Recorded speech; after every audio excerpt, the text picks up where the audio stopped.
PYQ guide YouTube channel में आपका एक बार फिर से स्वागत है। आज हम UPSC CSAT 2024 sure short question series के डे 6 को देखेंगे। हमारा टारगेट है आपका सीसेट का एग्ज़ाम इस बार रुकना नहीं चाहिए।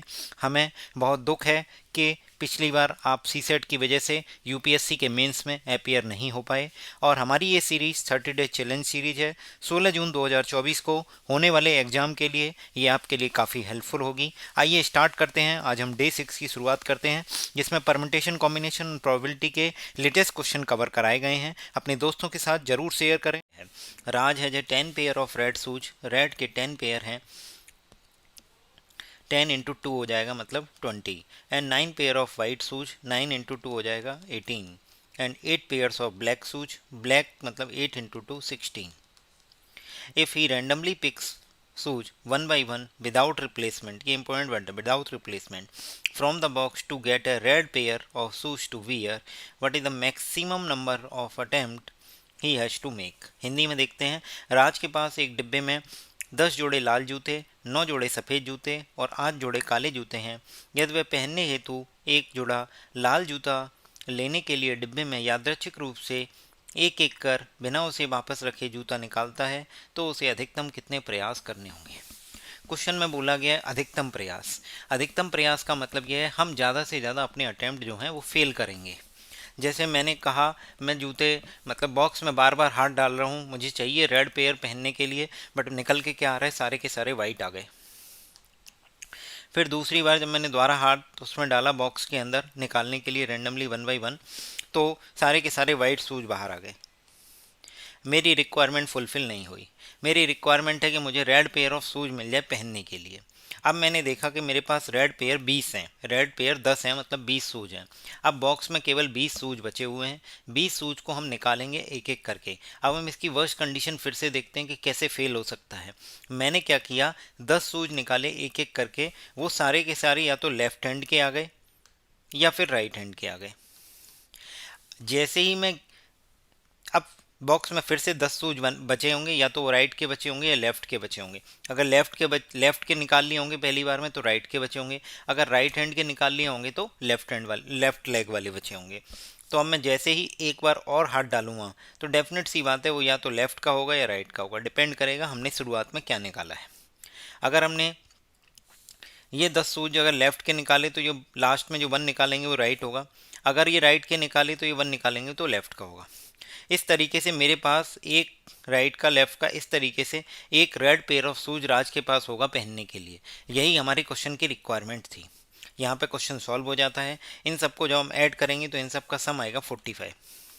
मतलब 45 टाइम्स बॉक्स में हाथ डालना पड़ेगा 1 बाई 1 विदाउट रिप्लेसमेंट, तब जाके हमारे पास एक रेड पेयर ऑफ शूज आएगा। ये मैक्सिमम नंबर ऑफ अटेम्प्ट होंगे।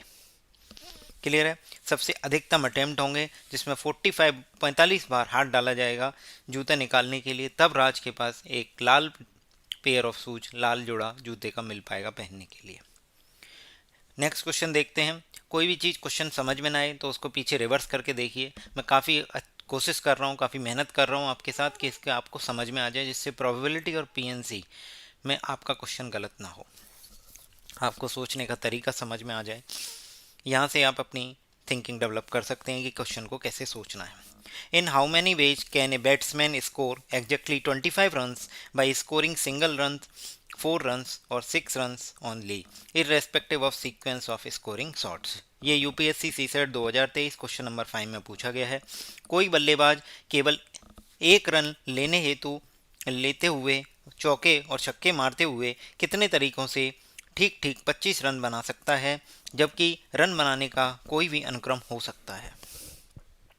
इस क्वेश्चन को दूसरे तरीके से ऐसे पूछा जा सकता है कि मेरे पास 25 रुपए हैं और एक 1 रुपए का कॉइन है, एक 4 रुपए का कॉइन है, एक 6 रुपए का कॉइन है।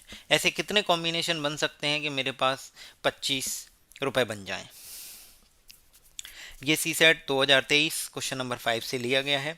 अब हम देखते हैं कि कैसे करेंगे। इस तरीके के क्वेश्चंस में आपको क्या ध्यान रखना होगा कि जो सबसे मैक्सिमम है, मैक्सिमम क्या है, छक्का है, छठवा छक्का, छक्का चौका और सिंगल रन। जब मैं छक्के की बात कर रहा हूँ तो मैक्सिमम जो है उसको हम फिक्स रखेंगे और आगे बढ़ेंगे। जैसे सिंगल रन, 4 रन और 6। क्लियर। मैंने क्या किया, एक केस लिया 6-0 है, अगर 6-0 है तो और 4 जो है कितने होंगे, 6 चौके 24 और 1। मैंने फिर 0 लिया, 4 एक बार कम किया तो ये कितने हो जाएंगे, 5 हो जाएंगे। 5 चौके 20, 5 25। अब हम देख रहे हैं यहाँ 4 का गैप आया, क्यों आया, क्योंकि यहाँ से मैंने -1 किया था। तो ऐसे ही मैं इसको -1 करते रहूँगा तो ये 4 आएगा, ये 3, ये 2 और ये 1। यहाँ कितना आ जाएगा, 1 और 4 5 और 4 9, 9 और 4 13, 13 4 17, 17 4 21। यहाँ तक आपको क्लियर है। यहाँ हम फिर देखेंगे कि हमारे पास क्या हुआ, कि कितने केस ऐसे बन गए जिसमें छक्के 0 हैं, एक भी छक्का नहीं लगा। 1 2 3 4 5 6, ऐसे 6 केस बने हैं। अब मैं दूसरा केस देखता हूँ जिसमें मैं सिंगल, एफ और 6 को 1 फिक्स कर देता हूँ कि जो छक्का है वो हर बार एक ही छक्का लग रहा है, तो मैंने एक फिक्स किया। एक फिक्स करने के बाद मैंने 4 रन पे बात की, तो मैंने कहा 4 रन आप क्या करो, एक बार 4 चौके 16 ले लो। अगर आप इसको 5 लोगे तो 5 चौके 20 और 1 21, ऐसा भी हो सकता है, 5 चौके 20 और 1 21। बट हम उसको देखते हैं कि क्यों नहीं होगा, क्योंकि यहाँ से कितना हुआ, 6 हो गया।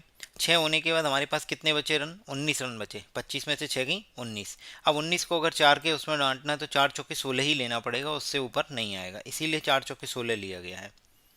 समझ में आया। यहाँ पे 6 क्यों लिया गया, क्योंकि ये 0 हो गया। 0 होने के बाद मैक्सिमम देखा गया 4 छक्का 24, अगर ये 7 ले लोगे तो 28 हो जाएगा, ऊपर चला जाएगा, इसलिए ये 6 लिया गया था। ऐसे ही 4 चौके 16, 16 और 6 22, 3 25। यहाँ तक क्लियर है। अब आगे आते हैं, ये एक फिक्स है। अब मैं इस 4 को करता हूँ 3, जैसे ही मैं यहाँ -1 करूँगा यहाँ +4 हो जाएगा, यही समझाया था। तो क्या होगा, 4 3 2 1 0, 1 1 1 2 1 0।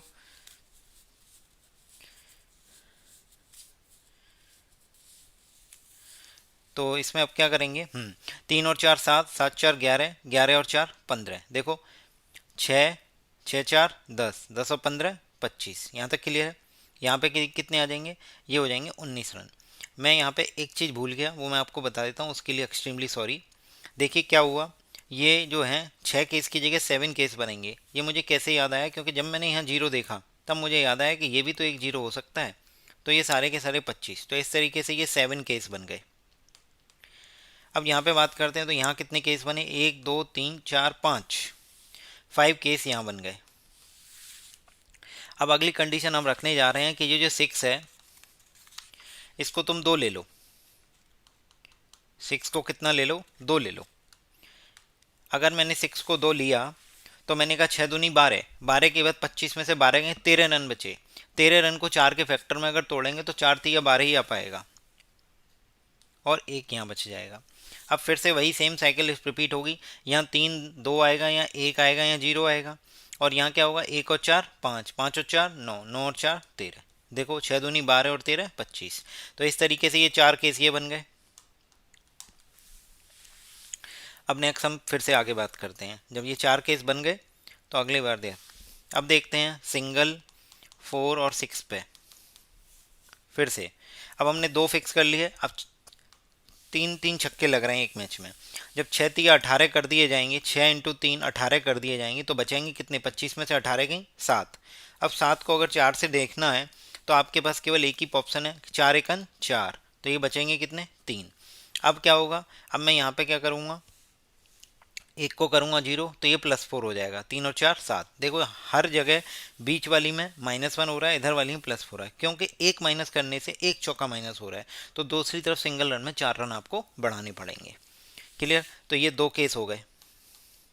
फिर दूसरा एक और केस देखते हैं, सिंगल 4 और 6 का। ये 3 की जगह 4 ले लेते हैं, तो 6 चौके 24। अब कितने रन बचे, 1 रन, तो 4 तो 0 ही होंगे, तो ये एक केस हो गया। तो इस तरीके से अब हम केस काउंट करते हैं कि ऐसे कितने केस बनेंगे जिस तरीके से 25 को छक्के चौके और सिंगल रन के टर्म्स में लिखा जा सकता है।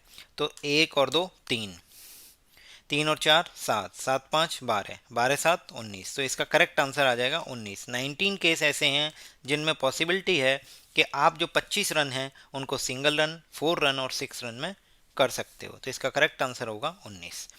अगले क्वेश्चन की तरफ बढ़ते हैं। क्वेश्चन नंबर 6 है, there are 4 letters and 4 envelope and exactly 1 letter is to be put in exactly 1 envelope with the correct address. If the letters are randomly inserted into the envelope, then the consider the following statement. दो statement दिए गए हैं. It is possible that exactly one letter goes into an incorrect envelope. दूसरा दिया गया है, there are only 6 ways in which only 2 letters can go into the correct envelope. Hindi में देखते हैं. ये सी सेट 2023 के क्वेश्चन नंबर 6 सेट से लिया गया है. 4 पत्र और 4 लिफाफे, ठीक ठीक एक पत्र को सही पते वाले ठीक ठीक एक लिफाफे में डालना है. मतलब 4 पत्र हैं, 4 लिफाफे हैं, सबको उसके करेक्ट लिफाफे में डालना है जिससे सही एड्रेस पर पहुंचे.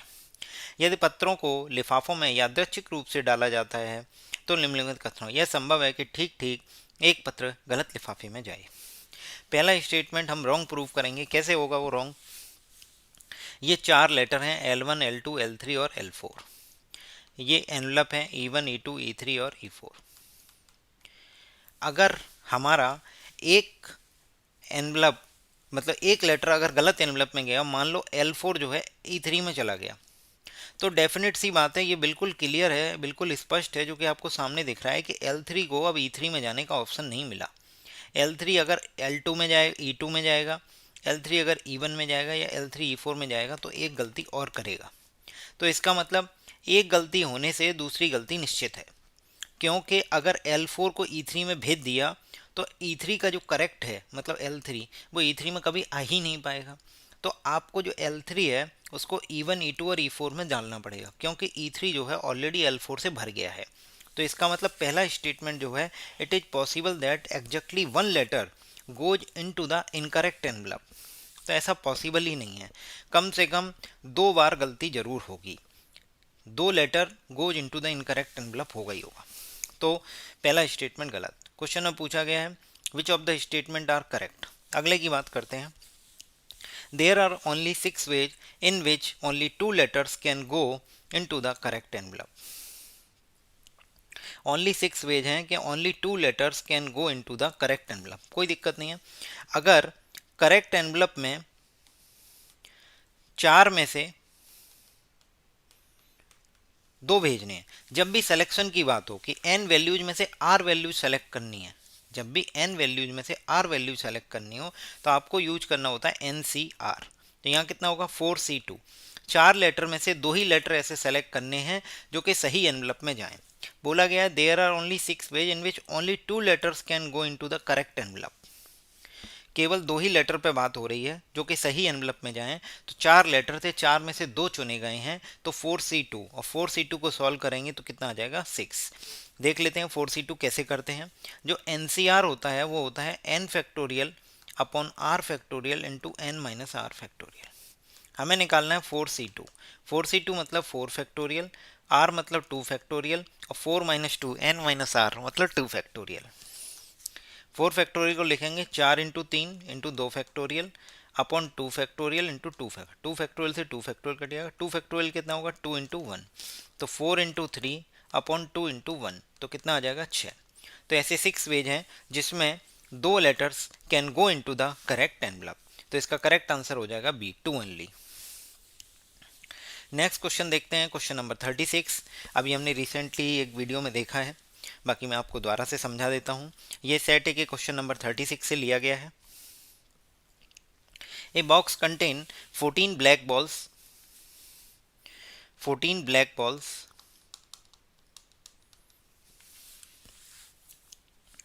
20 blue balls, 26 green balls and पढ़िए क्या दिया गया 28 येलो बॉल्स, 38 रेड बॉल्स. इस तरीके से ये बॉल्स दी गई हैं. अब हमें 2 कंडीशन दी गई हैं. इन कंडीशन के बेसिस पे हमें बोला गया है कि आपको ये सब करना है. अब वो क्या करना है वो हम देखते हैं अभी कैसे रहेगा. ब्लैक बॉल जो है वो 14 है, ब्लू जो है वो 20 है, ग्रीन 26 है, येलो वाली 28 है, रेड वाली 38 है और वाइट वाली 54 है. अब स्टेटमेंट 1 पे बात करते हैं, फिर स्टेटमेंट 2 पे। देखिए स्टेटमेंट 1 क्या कह रहा है, the smallest number n such that any n balls drawn from the box randomly must contain one full group of at least one colour.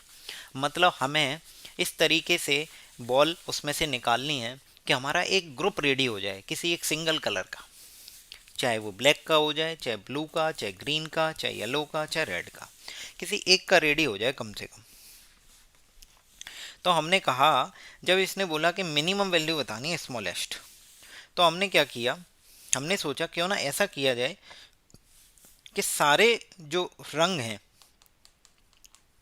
उन सब में से एक एक बॉल छोड़ते जाते हैं, एक एक बॉल छोड़ते जाते हैं। जैसे अगर ब्लैक 14 हैं तो ब्लैक 13 ले लो, ब्लू 20 हैं तो ब्लू ले लो 19, ग्रीन 26 हैं तो ले लो तुम 25, येलो 28 हैं तो ले लो 27, रेड 38 हैं तो 37, वाइट अगर 54 है तो 53। मतलब इतनी बार हाथ डालो कि 13 बार हाथ डाला गया तो 13 की 13 जो है वो ब्लैक आई, ऐसे ही 19 की 19 ब्लू आई। इस तरीके से हर एक कलर की एक एक गेंद बॉक्स में रह जाएगी। जब मैं इन सबको जोड़ता हूँ तो मुझे पता चलता है मैंने 174 टाइम्स 174 बार उसमें हाथ डाल दिया है बॉक्स में। बट फिर भी मेरा कोई भी एक इस तरीके का एक ग्रुप कंप्लीट नहीं हुआ है, full group of one colour, कि मैं कह सकूं कि एक कलर का पूरा ग्रुप कंप्लीट हो गया है।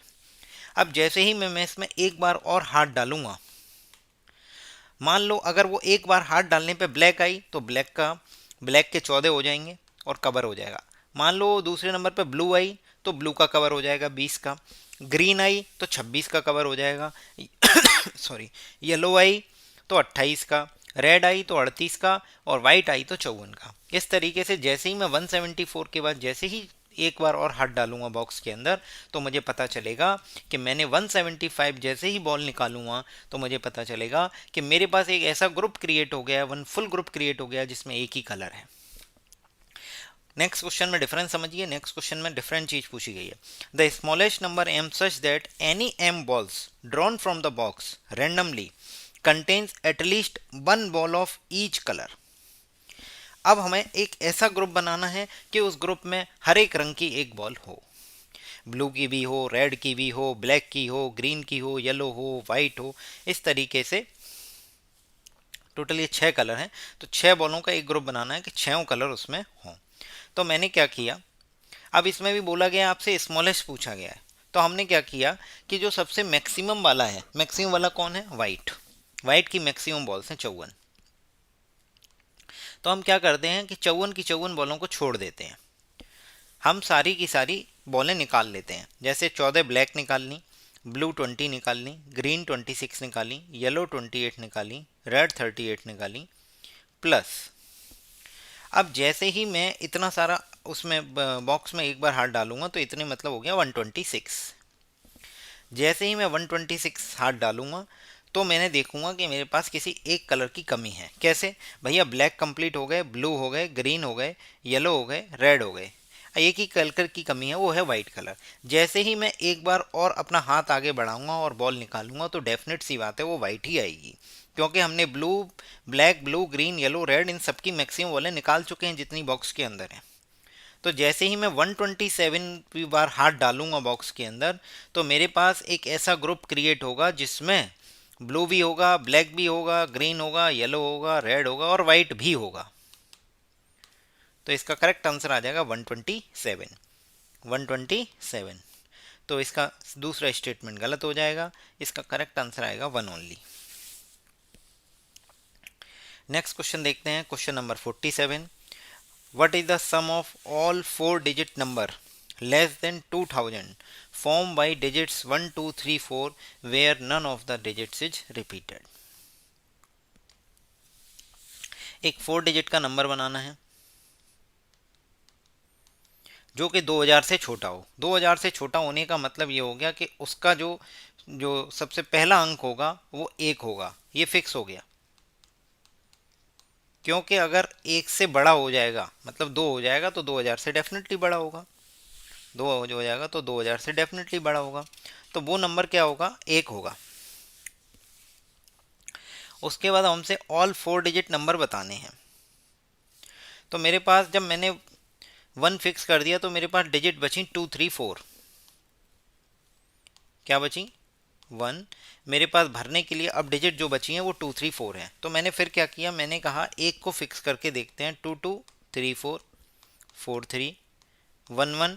2 की जगह 3 3 रख दो तो हो जाएगा 2 4 4 2 1 1 4 4 3 2 2 3। इस तरीके से हमने क्या किया कि इस नंबर को सबसे पहले फिक्स किया 2 पे। जब इसको इस नंबर पे फिक्स करेंगे 2 पे तो ये 3 4 और 4 3 हो सकता है। अगली बार मैंने इसको फिक्स किया 3 3 पे तो ये 2 4 या 4 2 हो सकता है। अगली बार मैंने फिक्स किया 4 4 पे तो ये 3 2 या 2 3 होगा। अब हमसे क्वेश्चन में क्या पूछा गया है ये भी देख लीजिए। क्वेश्चन में पूछा गया सम ऑफ ऑल 4 डिजिट नंबर्स। ये सारे के सारे नंबर 2000 से छोटे हैं, इन सब का सम पूछा गया है। तो जब मैं इसका सम निकालूंगा तो वो निकल के आएगा 7998। 7998 करेक्ट आंसर होगा ए।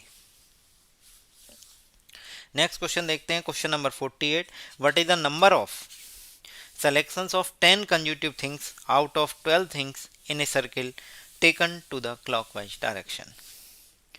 क्या हुआ है, एक वृत्त के रूप में व्यवस्थित 12 वस्तुओं में से दक्षिणावर्त दिशा में 10 क्रमागत वस्तुओं को चयन करने की संख्या बताइए। ध्यान से सुनिए, ये 12 संख्या है, मतलब एक घड़ी है।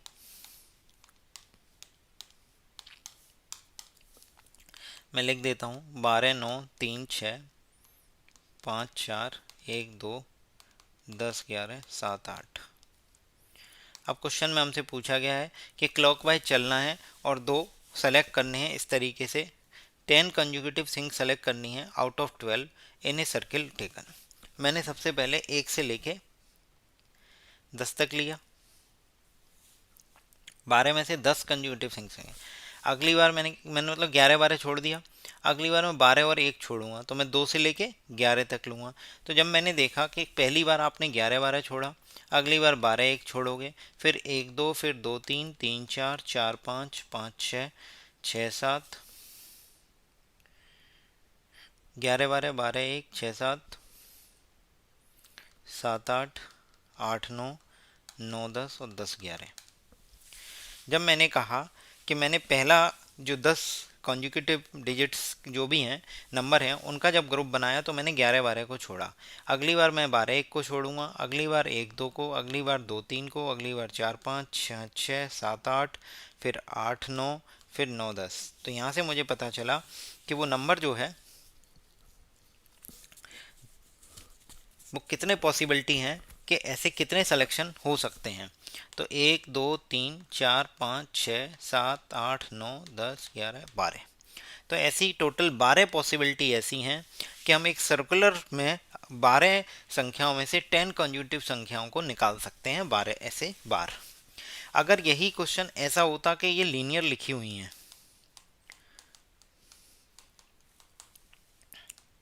तो फिर क्या करना होता उसको देखते हैं। तो कुछ नहीं, मैं सबसे पहले 1 से लेके 10 तक चुनती, फिर 2 से लेके 11 तक चुनते, फिर 3 से लेके 12 तक चुनते।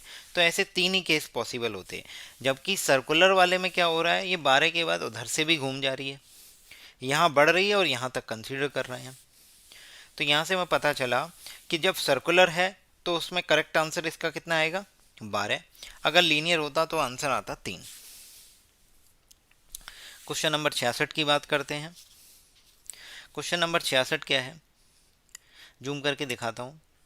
ए flag has to be designed with 4 horizontal strip. एक फ्लैग है उसमें 4 हॉरिजॉन्टल स्ट्रिप है। हिंदी में भी पढ़ूंगा, डोंट वरी। यूजिंग सम और all of colours red green और yellow, what is the number of different ways in which this can be done so that no two adjacent strips can have the same colour.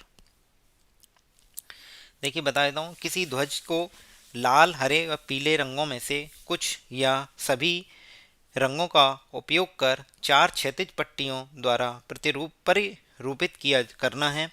कितने ऐसे विभिन्न तरीकों से इसे किया जा सकता है। इस प्रकार कोई भी 2 आसन्न पट्टियों पर एक ही रंग की न हो। कोई दिक्कत नहीं है। देखिए कैसे करेंगे। तो अगर मैं आपसे बात करूं कि मेरे पास 3 कलर हैं, तो अगर एक झंडे की सबसे पहली पट्टी पे मेरे को रंगने के 3 ऑप्शन हैं, आर भी है, जी भी है और वाई भी है, मतलब 3 ऑप्शन। जैसे ही मैं दूसरे पट्टी पे आऊंगा तो मैं कहूंगा रेड, ग्रीन और येलो में से, लाल, हरे और पीले में से किसी न किसी एक कलर को चूज कर लिया गया होगा। तो इसको भरने की दो ही पॉसिबिलिटी रहेंगी। मान लो सपोज पहले वाले में आर भर दिया, तो दूसरे वाले में दो ही पॉसिबिलिटी होंगी, जी और वाई। अब अगले वाले में मान लो जी भर दिया, तो अगले वाले में तुम आर भी भर सकते हो और वाई भी भर सकते हो, जी नहीं भर सकते। क्यों? रिपीट नहीं होना चाहिए एडिशन में, तो आर रिपीट तो हो ही सकता है। तो इसको भरने के दो तरीके। जब हम तीसरी तीसरी स्ट्रिप पे आए तो इसमें भी हमें पता चला कि इसको भरने के फिर दो तरीके, इसको भरने के फिर दो तरीके। ये समझ में आ रहा है कैसे हो रहा है? इसका मतलब केवल और केवल ये है कि पहले वाले में सपोज एक आर भर दिया, तो हमारे पास दो ही ऑप्शन बचे, जी और वाई, मतलब ग्रीन और येलो। और मैंने ग्रीन और येलो में से दूसरे में ग्रीन भर दिया, तो मेरे पास येलो तो बचा ही, रेड भी आ जाएगा, क्योंकि उसने बोला है टू एडिसेंट सेम नहीं होनी चाहिए, ऑल्टरनेट सेम हो सकते हैं। जब आर और वाई में से मैंने मान लो आर भर दिया सपोज, तो अगले वाले में फिर मेरे को वही सेम समस्या फिर से आएगी कि मैं वाई भी भर सकता हूँ और जी भी भर सकता हूँ, वाई और जी दोनों भर सकता हूँ। तो इस तरीके से हमें पता चल रहा है कि हर बॉक्स में दो या दो दो ऑप्शन अवेलेबल हैं और पहले वाले में 3 है। अब हमारा काम तभी पूरा होगा जब ये सारे कॉम्बिनेशन साथ बैठेंगे, मतलब झंडा तभी रंगा जाएगा। तो 3 इंटू 2 इंटू 2 इंटू 2, इन सबको रंग दिया जाएगा, तो ये आ जाएगा 24। 24 तरीकों से हम ऐसा कर सकते हैं कि झंडे को रंग सकते हैं इस तरीके से कि no two adjacent strips have the same colour. Clear? Next question पे आते हैं, क्वेश्चन नंबर 68 पे। क्वेश्चन नंबर 68 में बोला गया है there are 5 persons P Q R S T, each one of them has to be assigned one task. इसका मतलब 5 पर्सन है और 5 ही हमारे पास टास्क है। अब बोला गया है नीदर पी और Q, P nor Q can be assign task one, P और क्यू को टास्क वन नहीं देना है। और टीयर टू मतलब task two can be assigned या तो आर या एस को दिया जा सकता है। In how many ways can the assignment be done.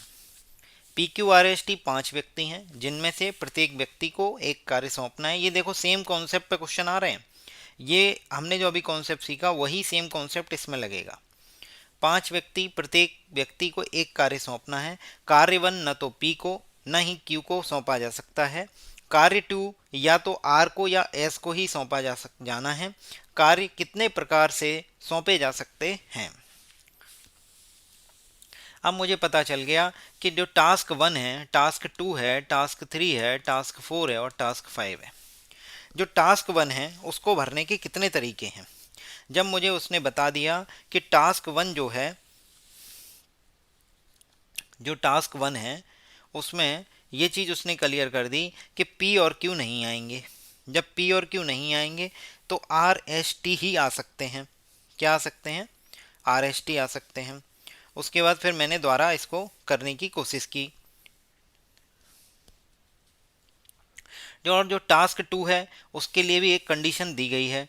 तो टास्क टू के लिए कंडीशन दी गई है, टास्क टू या तो आर पे रहेगा या एस पे रहेगा। तो मैंने कहा मान लो टास्क टू आर पे रहा या एस पे रहा, तो ये कितने तरीके हो गए? 2 वेज। टास्क कंप्लीट करना, टास्क असाइन करना एक पूरा कंप्लीट हमारा टास्क है। तो अभी मैंने तो टी टू को ही असाइन किया है। जब मैंने आर और एस इसको असाइन कर दिए, तो जब टी वन में पी और क्यू नहीं आ सकता, तो हमारे पास दो ही ऑप्शन इसमें बचेंगे। अब अगर मैंने आर असाइन कर दिया तो इसको भरने के एस और टी ऑप्शन बचेंगे, और अगर एस असाइन कर दिया तो इसको भरने के आर और टी ऑप्शन बचेंगे। मतलब इसके भी दो वेज हैं, इसके भी दो वेज हैं, या तो आर भर लो या टी भर लो, या एस भर लो या टी भर लो। अब हम तीसरे पे आते हैं। T3, T4, T5 पे कोई कंडीशन नहीं लगा रखी है। अगर मैं बात करूं इन सब में से, मान लो एस भर दिया, आर भर दिया, तो इसको भरने के फिर से 3 तरीके होंगे। अब 3 ऑक्यूपाई हो जाएंगे तो इसको भरने के 2 तरीके, इसको भरने के 1 तरीके। समझ में आया? मैंने क्या किया, सबसे पहले मुझे T2 दिया है, या तो R को या S को दिया जा सकता है। तो T2 को करने के कितने तरीके हैं, दो तरीके, R और S। अगर हम सपोज मान लेते हैं कि इसमें अगर R आएगा तो या तो यहाँ S आएगा या T आएगा। अगर मान लो S, क्योंकि P और Q नहीं आना ये दिया है, अगर मैंने S लिया तो R या T आएगा। तो इसका मतलब फिर से वही सेम हो रहा है कि इसको भी करने के दो ही तरीके हैं। तो T1 के लिए दो तरीके, T2 के लिए दो तरीके हो गए। अब T3 की बात करते हैं। अब जब T1 और T2 या T3 पे जब पहुंचेंगे तो T1 और T2 ऑलरेडी किसी ना किसी को असाइन कर दिए गए होंगे, या तो R को किए होंगे, S या T में से किए होंगे, इस तरीके से कुछ ना कुछ असाइन हो गया होगा। अब मैंने आपसे फिर बोला कि T3 PQRST, उसमें से दो आपके लेटर ऑक्यूपाइड हो जाएंगे T1 और T2 के लिए, तो बचे हुए कौन से होंगे, बचे हुए कौन से होंगे, तीन। वो कौन, मान लो S और R है तो ये क्या होंगे, P होगा, Q होगा और T होगा। अब सपोज मान के चलते हैं, अगर हम P को भी भर देते हैं, P को टास्क दे देते हैं T3, तो अगले पास हमारे पास केवल दो ही ऑप्शन बचेंगे, Q और T। Q और T के बाद हम देखते हैं, अगर मान लो T4 को T दे देते हैं तो T5 को कंपलसरी Q देना पड़ेगा। इसका मतलब T3 को करने के तीन तरीके हैं, T4 को करने के दो तरीके हैं और T5 को करने का एक तरीका है। अब ये सारे के सारा हमारा काम है कि सबको कुछ ना कुछ असाइन कर देना। तो जब हम इन सबको मल्टीप्लाई करेंगे 2 × 2 × 3 × 2 × 1, तब जाके हमारा आंसर आएगा। 2 दूनी 4 थी, 12 दूनी 24। तो 24 वेज होंगे कि हम एक असाइनमेंट दे सकते हैं इस तरीके से कि टास्क 1 P और Q को ना दिया जाए, टास्क 2 या तो R को मिले या S को मिले। क्लियर है? वीडियो पसंद आई हो तो लाइक करें, चैनल को सब्सक्राइब करें।